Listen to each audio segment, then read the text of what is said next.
Trim block command. To trim the objects passing through blocks, we are going to use srjcad program command called trim block.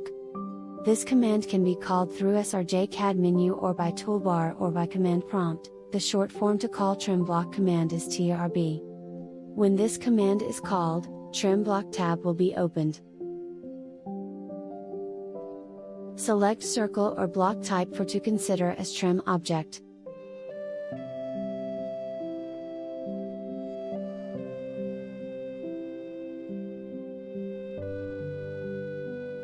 Select an area. The block type selected will act as trim object, and other objects passing the blocks will be trimmed.